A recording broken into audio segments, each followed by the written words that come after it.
should people be able to travel or to get to from point A to point B? Yes, they should. Okay, but because of traffic jam, they're not. Actually, it violates the social norms in here. Number two, does it cause any harm to the individuals or person? Maybe, maybe not. This is weekend. Okay? Sometimes it does. And maybe the harm takes a long time. Indirect consequences. When you inhale, you breathe in all the CO2 emissions of the street, for example, with like scorching sunlight, with the heat of Ho Chi Minh City, Southeast Asia in general. She put it on, she takes it off, okay? And so we have winter and summer together in the first row at the same time. So probably in terms of harm, people don't see it as very serious, but it's there. Now, is it persistent? Meaning it happens again and again and it's becoming even more serious. Yes, no? It's persistent for sure. You know, the more we grow, the more buildings we have, the more people we have. Of course, more traffic. Less, we actually figure out the infrastructure on the streets, on the roads, and the way that we build on the bridges as well. That this happens. Okay? Even in developed countries in Asia, like in China, happens as well. Okay? Now, does it require a collective solution through policy, innovation, and community action? Can we do something about it? I haven't seen anyone who say, have a campaign for traffic change. And it's funny, even though it is important, but I haven't seen any campaign for this one. Well, I've seen some volunteer on the street, maybe well, he worked in this area, and then he would see huge traffic, and people were getting everywhere. He would just yell at these people, no, wait, it is like you go, you stay. Nobody pays him to do so. But some of the people volunteered to do so for free. Okay, so to your question, can you make the conclusion, yes or no? There we go. Okay, any other question? So we only care about traffic jam. What do we care about? What do we see in the society that worries us? I want to know what my students care or concerned or worried about. Okay, I'll get to Kino and then I'll get to Kunti. Besides traffic jam, what do you want to talk about traffic jam? I want to talk about another problem I see is smoking in public place. I think it's because my dad do that, so I feel like concerned about it. Also, our school on Bosu students group, they also there's some students they smoke for the other school age, so I think it's. Thank you for sharing your concern. Yes, smoking is serious. And do you know that secondhand smoking is worse than direct smoking? Do you know that? And is your dad still smoking? I'm sorry to hear that. My dad used to be a really heavy smoker as well. I think we have some smoker in our class. I can smell someone and I can tell right away if they smoke or not. When I was little, when I was little, my mom used to ask me to smell my dad, to sniff at my dad every time he goes out to see where he's been. Did he have beer or did he have a cigarette? Something like that. I could smell perfume, alcohol, smokes, food, and any other thing. So she used me as a dog, as sort of a police dog.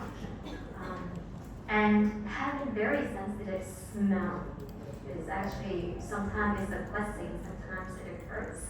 But smoking isn't a good thing. He got really sick because of path.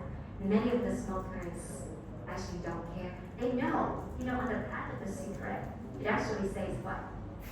Smoking is, that should know. Yes, bad for you, cause cancer and other things. Okay. Now, I don't know what to do about students who smoke because you are adults. You know very well what you're doing and you're choosing it, but I hope that you make the right decisions. The first time I saw an electric cigarette, what do you call it? A vape? Hot and vape, what's the difference? Hot is kind of like what? The thing that looks like a correction pen. Oh, that's called a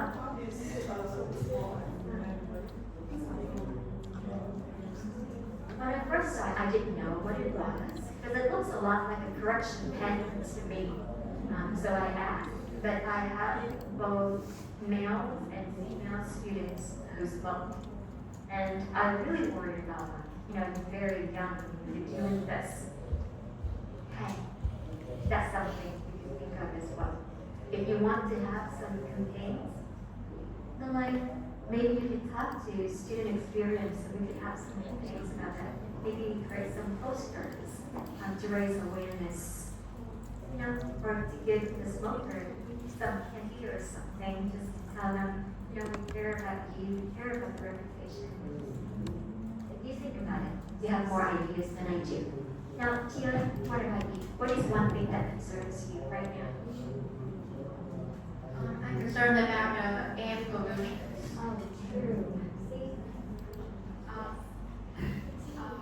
Because my home is quite away from our school, so I need to every day I have a long distance from the when I go to school, and this makes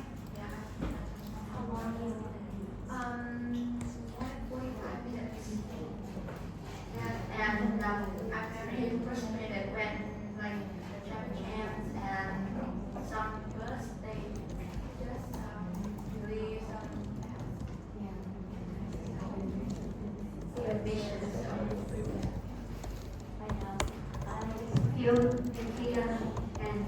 I feel the same way about pollutions.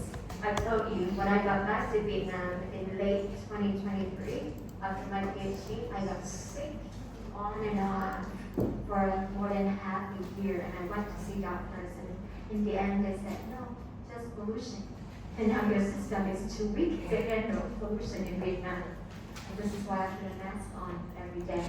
And there was a fire near our apartment on Saturday.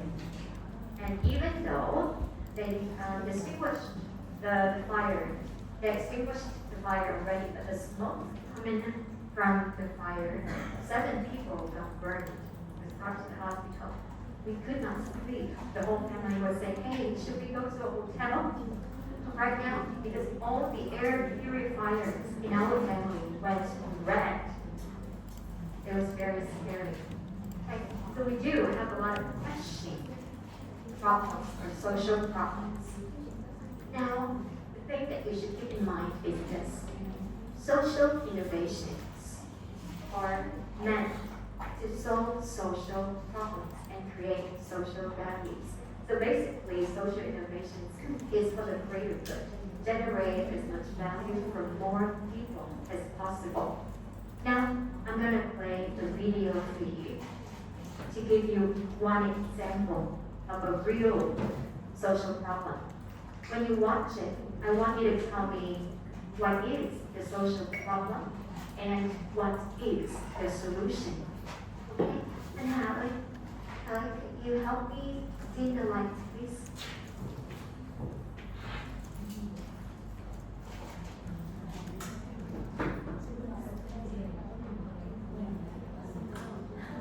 Thank you.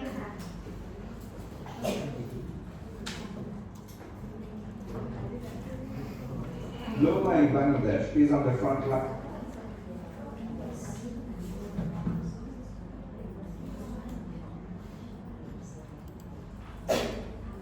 Work today is broken.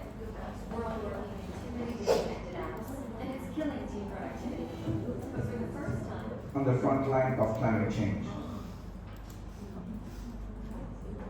Okay, now take a look at this. And can someone tell me, what does this place look like?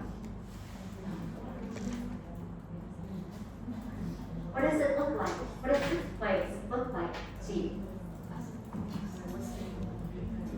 The Western Vietnam, Việt Tây hả? Where in Việt Tây? Anyone here from Việt Tây? Anyone in our class? You should recognize this. Just one, What does this place look like to you? Where in Việt Tây would it possibly be?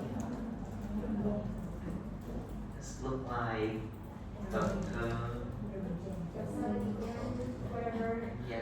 yes. Exactly. It looks exactly like somewhere in Việt Tây, Vietnam. But yes, is it really in Vietnam? Low-lying Bangladesh is on the front line of climate. This is in Bangladesh, not in Vietnam. But it looks exactly the same like us. So, you want the subtitles on? Okay, watch this video and tell me what is the social problem here and the solution. Okay? Climate change.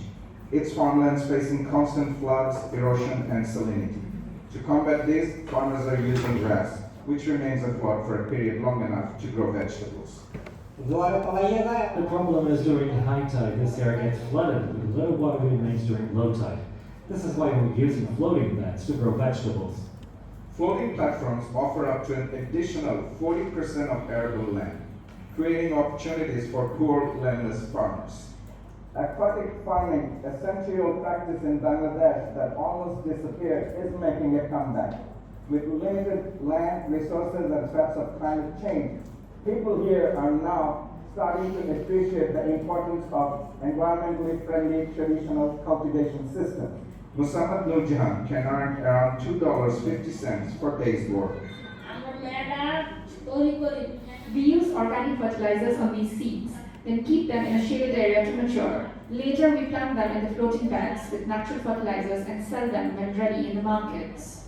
Farmers generally do not use chemical fertilizer or pesticides using this method, so there's a greater demand for them.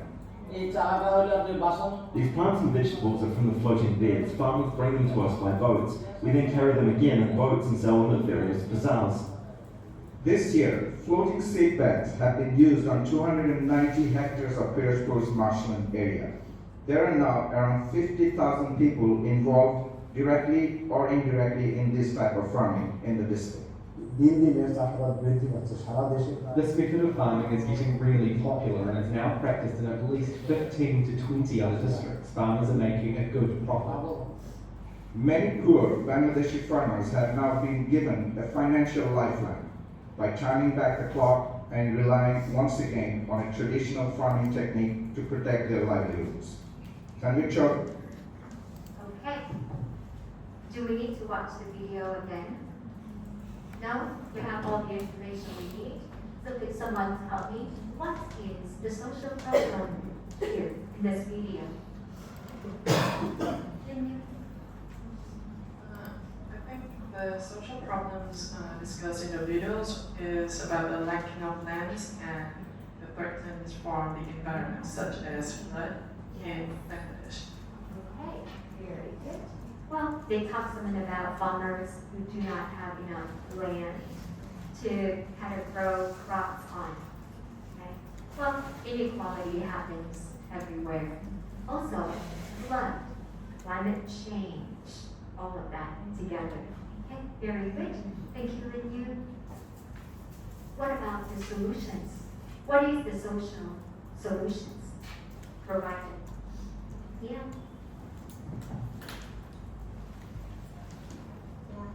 Actually, they have created seeds that can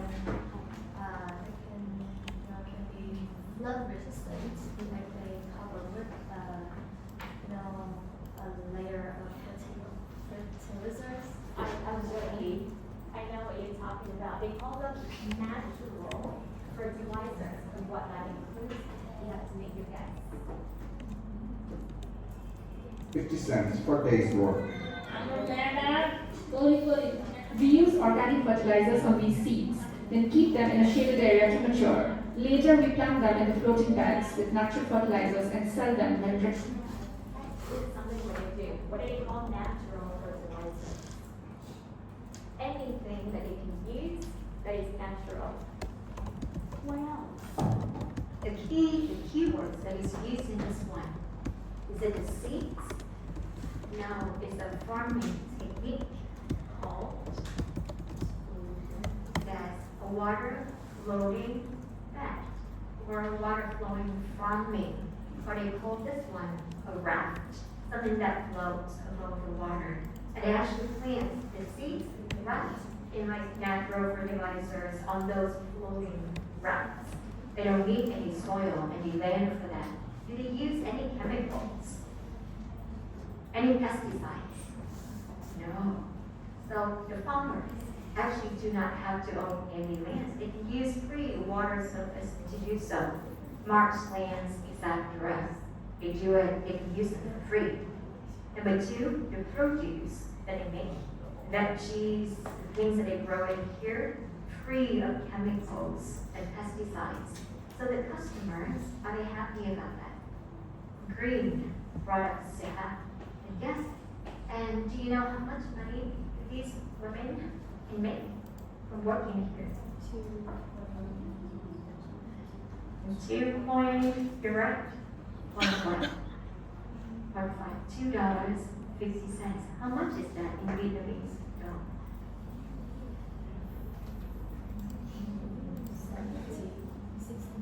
60 something. Okay, 68, 67, 68, about. Let me ask you, how much do you spend per day? A number.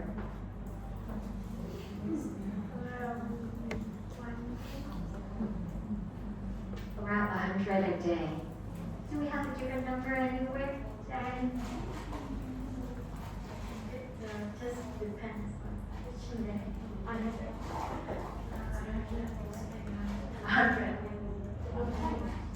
You know what? I've been hearing the same number in 3 of UTC classes right now. Because that's the girls. I want to hear from the boys. Yes. On average, how much do you spend per day?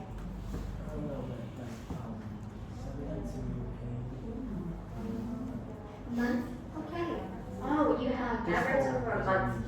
And then the day you don't keep track as long as you wrap it up in about 7 to 8, you're happy. Okay, so I spent 200 a day. 280? Okay. 200 a day. Oh, okay. Do you live with your family or you live here alone? I did, but I usually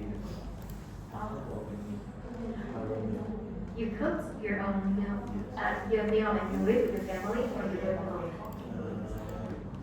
I'm living alone in another house. Okay.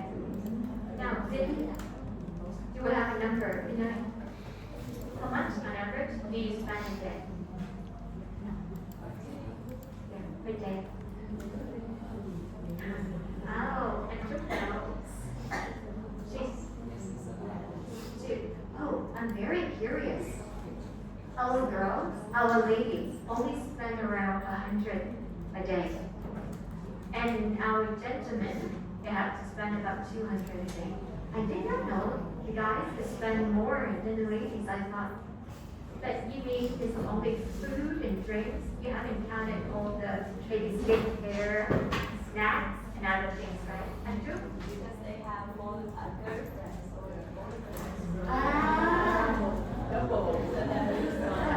Okay. Smart you are. I'm going to turn this back on. So this is why girlfriends cost. I see. Now, thank you for sharing. We think spending 100, 200 a day is already saving money the whole day. They work the whole day and they're only making about $60,000 a day. But they're happy to have this job. Do you know how many jobs this innovation create for Bangladesh. Did anyone get the number? No. More than 50,000 jobs for the people in the area. They first started in one district and they scaled it up to about 20 now. This is highly scalable.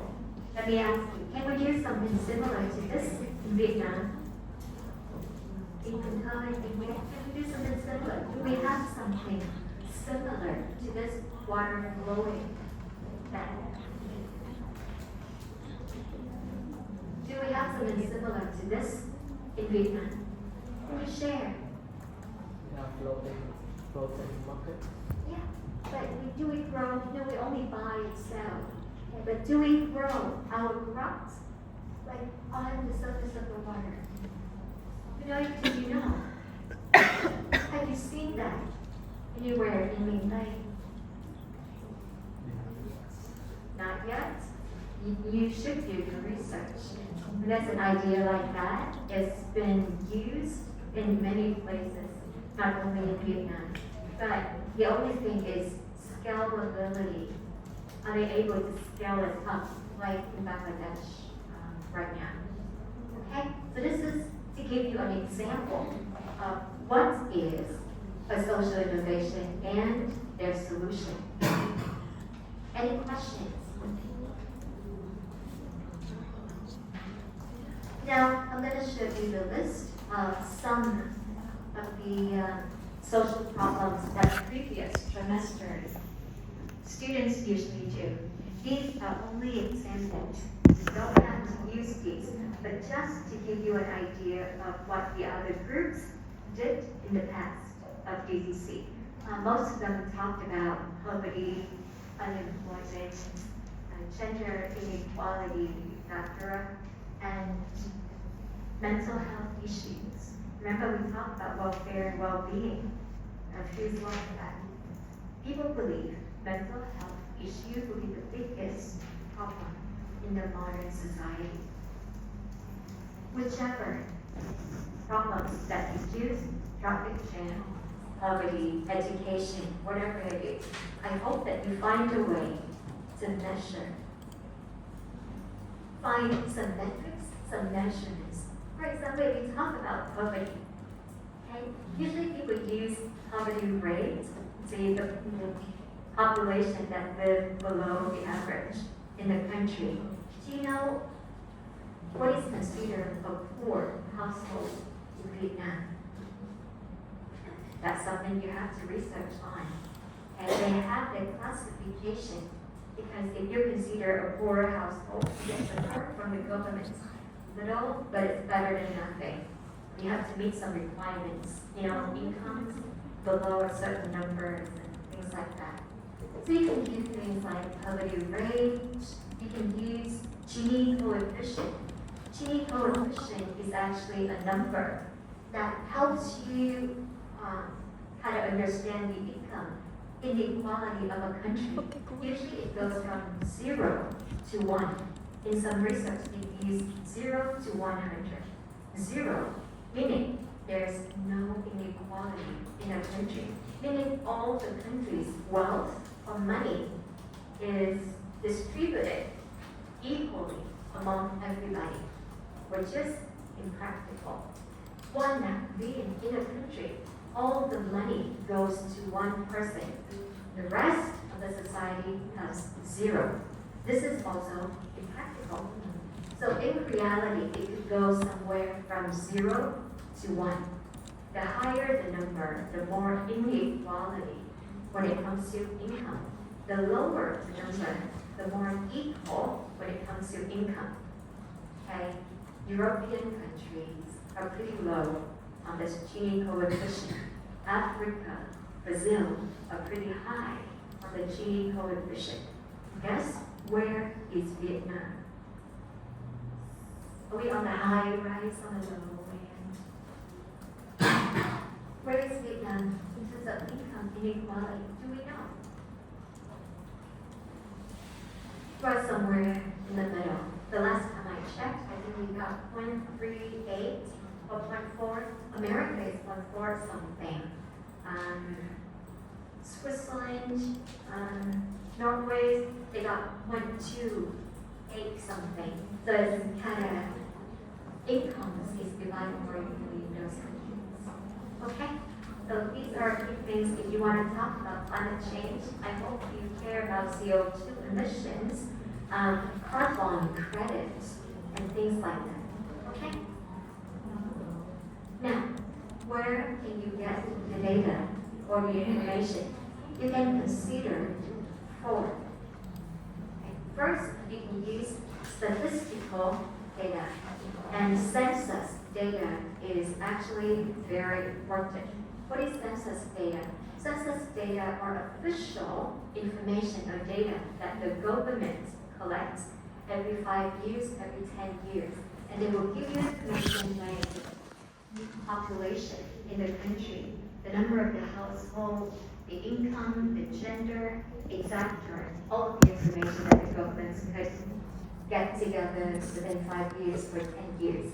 And this one is correct because it's done properly by the government and it's free for you to get as well. If you care about a Vietnamese statistics number, you can go to the GSO, which is the National Statistics Office of Vietnam. You can get the reports there. And you can use the indexes like HDI, which is Human Development Index, or Happiness Index. Have you heard of the Happiness Index? Yes? Where are we? Who is the happiest country on earth? You have to do a quick search. Bhutan? Anyone with a different answer? Who is the happiest country on earth? The people in that country are very happy about their condition.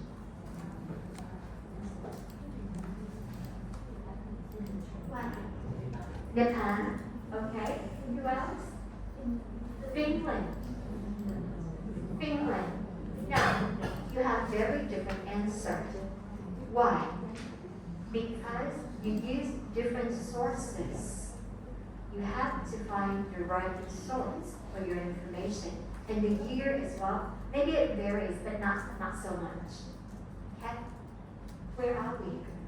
The Vietnamese people. Are we a happy people? Are we a very unhappy people? Where are we on the happiness index? Can someone tell me?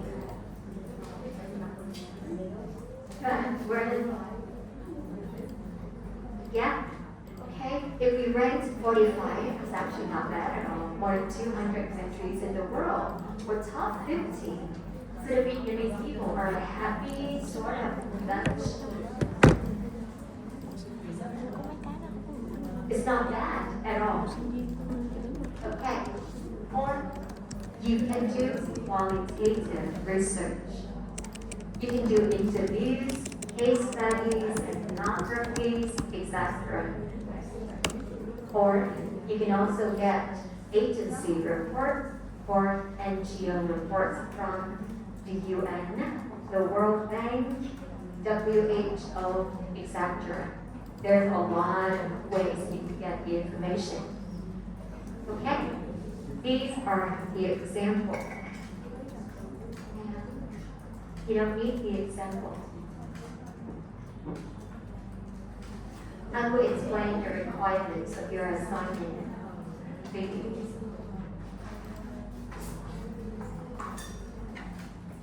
Okay? I need your attention for now. Compared to China,